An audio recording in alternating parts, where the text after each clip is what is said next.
What's up, my friends? My name's iirix. Today I'm going to be looking at a card that I really love. I know a lot of people don't, but hey, that just means I can get more of them out of the draft. Today's card is Skeleton Key. For one, you get an artifact, which is an equipment. Equipped creature has Skulk. For those of you who don't know, Skulk is it can't be blocked by creatures with greater power. Whenever equipped creature deals combat damage to a player, you may draw a card. If you do, discard a card. And equip cost is 2. I like this card a lot, and sometimes I put it a little bit too high in my draft priority, and that is been proven because sometimes I draft 2 or 3 when really you kind of just need 1. 2, okay, but I've drafted 3 more than once. So I just wasted my picks because there's no way I'm playing 3 Skeleton Keys.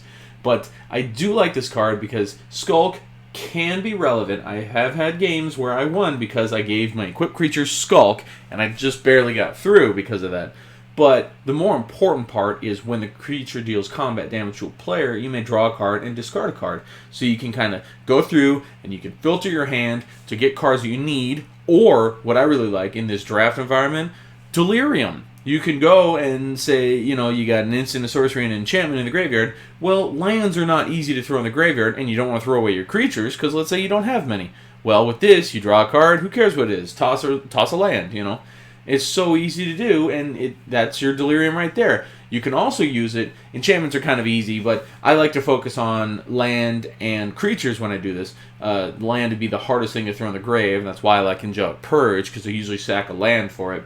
But instants and sorceries are super easy to get in the grave. We all know that. Enchantments, not so much. And creatures, not so much either.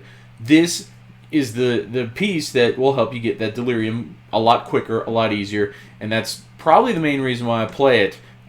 Because you can filter your hand, and it also helps delirium. It's so awesome. Anybody who looks at this card and they pass it up, I don't blame them, because this does not make an impact. It doesn't make an immediate impact once it comes into play, and that's usually the argument players will have against certain equipment or enchantments. If it doesn't do something right now, people don't often give it a second look, and that's fine. That's understandable. You're not picking up a sorcery like Lava Axe, which is 5 to do 5 damage. You're not picking that up, and then it says, well, for 4, you play it, and next turn it will do 5. No, you want the thing to happen now, because if you give the opponent an entire turn to respond to it, that gives them a draw, that gives them sorcery speed answers, and it kind of telegraphs what you're going to do, so they get that turn to kind of plan and try to assume what you're going to do, and counteract it on the field, not just in their hands. So it's kind of a tough one, but I really enjoy this card a lot because of the hand filtering. Today on Skeleton Key, for draft, it's a 3. Delirium's a big part, obviously, but I do like filtering your hand. And in draft, having only draft 2, 3, maybe 4 bomb cards in your deck, this helps you get them that much quicker, and that's always nice.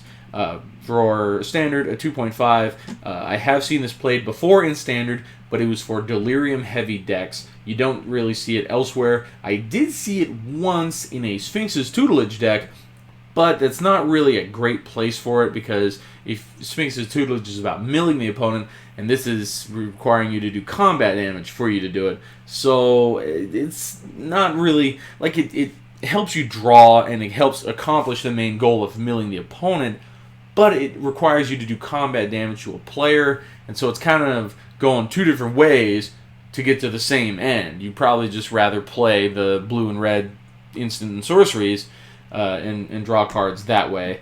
Modern, a 2. I don't think you'll play it too much. That's not to say you won't. Maybe it'll be a 1 of somewhere in some niche deck that's like combos and it needs to go through it. Or maybe with Eldritch Moon being spoiled now, we're at the time of this recording, we're at 35 cards spoiled. Maybe there would be something else that gets spoiled that's modern playable with delirium on it, and it might help some. Not super confident in saying that, but it could. I always leave that possibility open there. You don't know what the future has. I don't know. It could be playable someday. EDH, a 2. I do like the idea of it in EDH because of the filtering of the hand, being it's a 100-card deck, singleton environment.